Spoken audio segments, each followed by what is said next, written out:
নমস্কার, চলে এসেছি ক্ষীরাই। এই ভিডিওর মাধ্যমে আমি আপনাদের কাছে খুব সংক্ষেপে কয়েকটি গুরুত্বপূর্ণ তথ্য তুলে ধরব। ঠিক এটা ভ্লগ নয়, যেমন ভ্লগ আপনারা দেখেন সেরকম ভ্লগ তো হাজারে হাজারে আছে, আপনি খুঁজলেই পেয়ে যাবেন। কিন্তু কয়েকটি গুরুত্বপূর্ণ তথ্য আমিও আসার আগে যেগুলো খুঁজছিলাম, যেগুলো পাইনি, সেই তথ্যগুলোই আপনাদের সামনে তুলে ধরব। মেনলি যারা গাড়ি নিয়ে আসবেন, নিজস্ব গাড়ি নিয়ে, তাদের জন্য। প্রথমেই বলি পার্কিংয়ের কথা। পার্কিংয়ের সুন্দর ব্যবস্থা আছে। কংসাবতী নদীর দুপাড়েই পার্কিং আছে, কিন্তু পশ্চিম পাড়ের পার্কিংটা অপেক্ষাকৃত অনেকটা বিস্তৃত জায়গা জুড়ে এবং ভালো। দেখতেই পাচ্ছেন গাড়ির পার্কিংয়ের জায়গা, অসংখ্য গাড়ি পার্কিং করা আছে এবং পার্কিং চার্জও রিজনেবল, মাত্র 50 টাকা। যদিও মাইকে অ্যানাউন্সমেন্ট হচ্ছে মাত্র 2 ঘন্টার জন্য পার্কিং করা যাবে, কিন্তু আমি তো ঘন্টা চারেক ছিলাম, কোনো অসুবিধা হয়নি, কেউ কোনো বিরক্ত করেনি বা তার জন্য এক্সট্রা চার্জও নেয়নি। আমি পশ্চিম তীরে গাড়ি পার্ক করেছি। এটা দেখছেন পশ্চিম তীরের ভিউ। এখান থেকে আমি এবার যাব পূর্ব দিকে। যাওয়ার জন্য রেল লাইনের নিচে দিয়েই নদীর ওপরে সাঁকো এবং পাথর ফেলে ফেলে রাস্তা করা আছে, সেই রাস্তা দিয়ে যেতে হবে।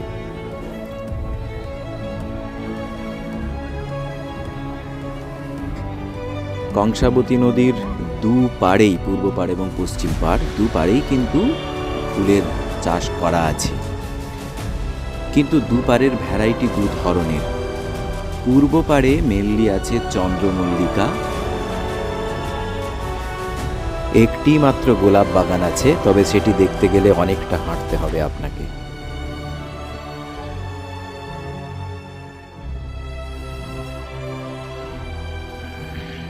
আর একটা কথা, পূর্ব পাড়ের বাগানগুলো কিন্তু সব সংরক্ষিত। এখানে সাধারণ লোককে প্রবেশ করতে দেয় না, লেখাই আছে বাগানে প্রবেশ করলে 1000 টাকা জরিমানা। তো আপনাকে রাস্তা থেকেই, দূর থেকেই দেখতে হবে।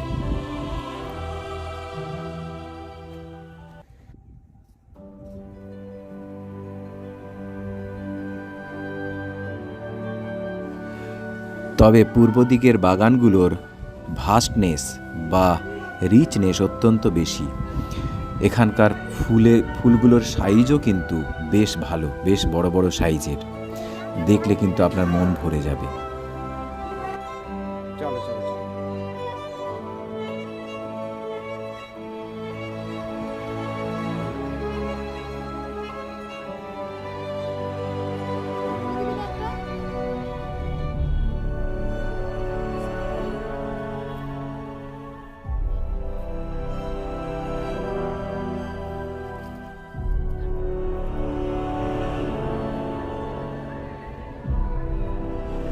পূর্ব দিক দেখা শেষ, এবার পশ্চিম দিকে ফেরার পালা।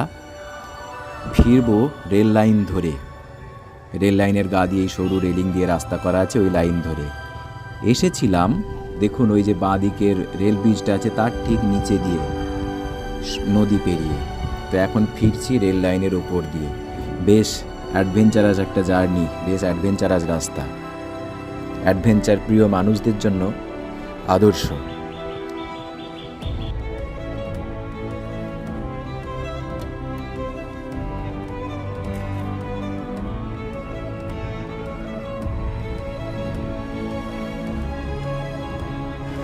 খুব ঘন ঘন ট্রেন যাচ্ছে। বলতে বলতেই একটা ডাউন ট্রেন আসছে।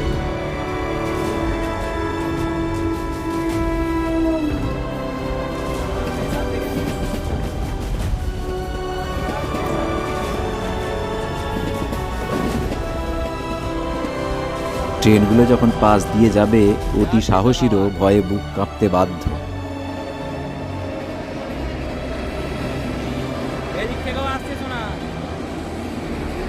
চলে এলাম পশ্চিম পাড়ে।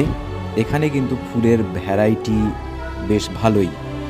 মেনলি আছে অ্যাস্টার, তার সঙ্গে গাঁদা, আরও বিভিন্ন ফুল আছে, তবে সেগুলো খুব কম। অ্যাস্টার এবং গাঁদাই বেশি। এখানটা একটু কৃত্রিম মতো সাজানো গোছানো, সেলফি জোন করা আছে। এখানে আপনি রাস্তা দিয়ে ঘুরতে পারবেন।